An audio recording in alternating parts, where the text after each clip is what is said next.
What's up guys, Asian here again with another video. This time we're going to be talking about two items that have changed since Clockwork City, and those are the Maelstrom Staff and the Maelstrom Bow. Now I've heard a couple of things and I've read a couple of things on the official forums, on Reddit, and elsewhere, and zone chat and guild chats, that these staves, they are not, Maelstrom Staff and the Maelstrom Bow are not applying their effects when you swap bars on them. I will tell you right now that's completely false. Even though it is no longer a unique enchant, it's now a item set effect.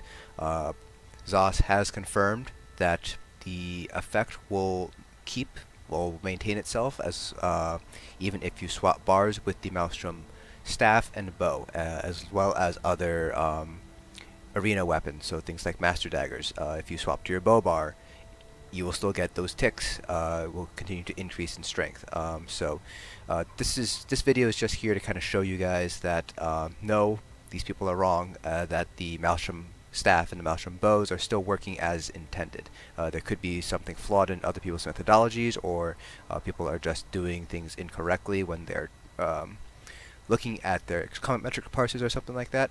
So this is kind of how I'm going to show you that these Maelstrom weapons are working as intended. So right now I'm on my Magplar on the PTS. So right now we have Julianos on the body pieces and Lambris on the as our monster helm, and we have 3-piece Moon Dancers. Now all this stuff doesn't really matter because even when we swap bars, we're not actually swapping any of our equipment here. So none of this really actually matters. What matters is these weapons. So I just made a random Nirnhold Lightning Staff with Absorb Magicka enchant. Not a set effect at all. So it's basically you're just having a random Nirnhold Lightning Staff. And the reason why we have Nirnhold is I have a Nirnhold Maelstrom Lightning Staff here on the back bar, also with Absorb Magicka enchant. So the only thing that's going to be different when I swap from one bar to the next when we do this test is whether or not I have the Crushing Wall set effect active. So basically what I'm going to do now is I'm going to do just go over my front bar, do a light attack, do a heavy attack, wait for comment metrics to finish and recognize that the parse is finished. We'll take a look at average and max crits. Right? We'll do the same thing on our back bar. No lightning wall. We'll just do light attack, heavy attack, let comment metrics figure it out. And then we basically do the same thing again. Except this time we apply lightning wall. So we'll do lightning wall on the Maelstrom bar, again light attack, heavy attack, and then again lightning wall on the front bar, light attack, heavy attacks. And if the Maelstrom Staff set is still working as intended, then that means that when we have lightning wall down, no matter which bar we're on, the light attacks and heavy attacks will continue to increase in strength, specifically by an average of 1341 damage. We're going to be doing basically the same thing with the Maelstrom Bow as well. Going to keep everything is going to be the same in terms of armor and equipment, and the only thing that's going to change is the fact that whether we are on the bow bar or we are on the dual wield bar with Endless Hail or not. And since we're just testing Endless Hail on the Maelstrom Bow, it's going to be a lot easier and a lot quicker to see. So alright, we're going to go ahead and start things off. Again, this is just the front bar. We're just light attacking. We're going to do a couple of heavy attacks too.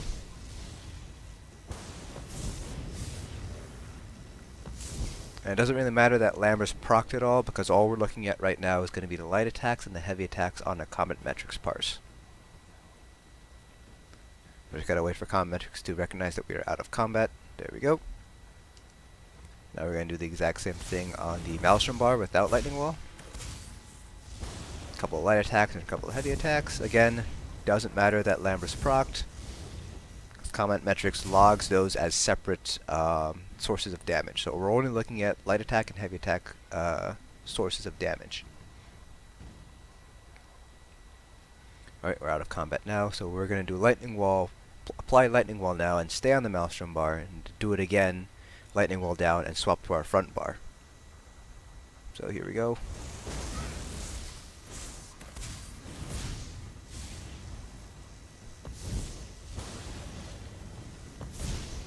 Alright, so again, gonna let comment metrics recognize we're out of combat.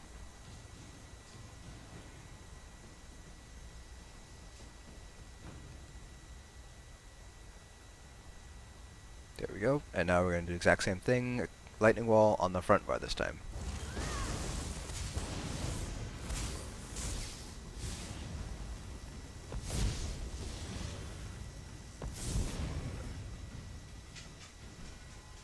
And so if the Maelstrom set is working as intended, then those last two parses should be higher than the previous two parses. So okay, we're going to go here, see here, light attack, heavy attack on the front bar, 7k and 5k respectively. Light attack, heavy attacks here on the back bar, same. Hold on, wait, let me see. Okay, so this is the front bar, heavy attack, light attack.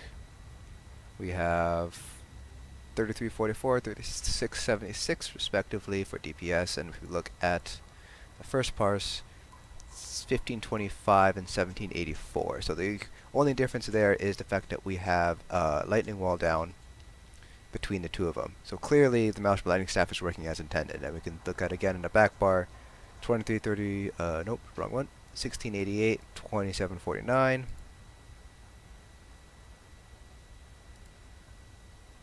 Hold on. I think I'm doing something wrong here. Oh, nope, I'm not. Okay, so this is the back bar. 1688, 2749. Again here, 1420, 2272. So obviously it is working as intended when you swap to the front bar, as long as you have your lightning wall down. So now we're going to go ahead and swap over to a stamina character, and we're going to do the exact same thing. This time we're only going to difference now is we're going to be seeing what the Maelstrom Bow is going to do. So let's see here. Do I stay on DK on the PTS? So we're going to be doing the exact same thing. We're going to keep Veldreth as our monster helm. We're going to keep a 5-piece on our body. Probably going to keep VO as our jewelry. So the only thing that's going to be different is going to be, so we're going to keep Sunderflame on our front bar. Sunderflame Veldreth, the Vicious Vidian jewelry. The only thing we're going to swap out, take off poisons here, is I'm going to, instead of having daggers of Vicious Vidian, I'm just going to put down 2 sharpened daggers. One, and then I'm going to put a Absorb Match Stamina enchant on one of them. So that way we are comparing apples to apples. We're going to have the same sharpen, we're going to have the same penetration, same enchants. Everything is going to be the exact same thing. The only thing that's going to be different is going to be a weapon crit, since we have daggers on the front bar, and obviously we don't have that crit bonus on the back bar. So you might see a little bit higher, but what's going to be more important is we're going to take a look at the ticks that the Endless Hail is performing. We're just gonna real quick make some daggers. Can't be set daggers, so we will do that. Scroll all the way down to the end here. Let's make them this. Oh, I did not level up. Sorry. Not realize it did not. Hold that up. There we go.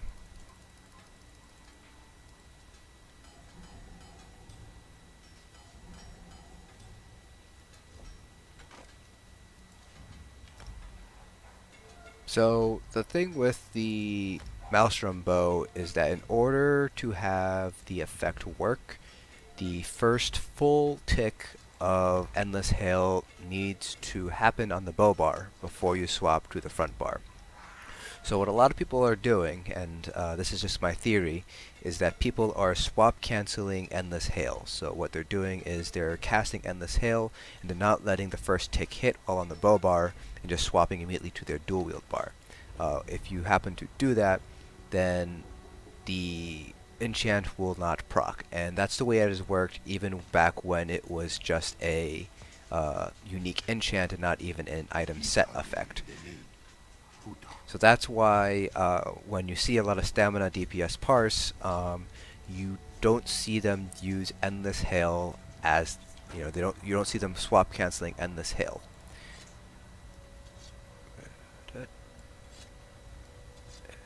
There. Okay.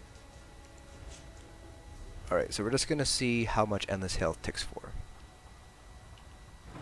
So this is just on the bow bar. You can see the numbers are clearly going up. Alright, so that's kind of what we want to see, right? We want to see the numbers keep on going up. Now this is what I think people are doing. They're casting Endless Hail, and they're bar swapping to their front bar without letting the hail tick first on the bow bar.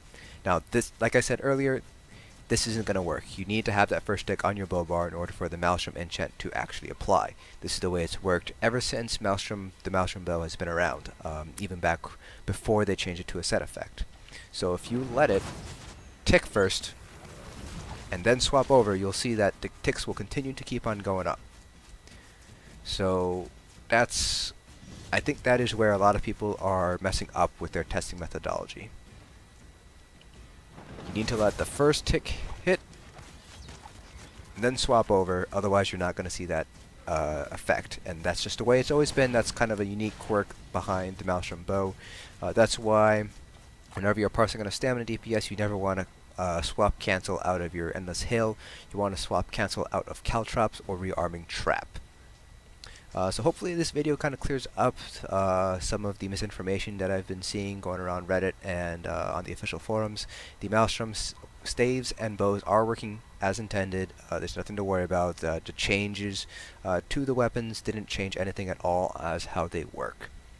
So that's it for this video. Hope it helps and clears things up, and I'll see you guys in the next dungeon.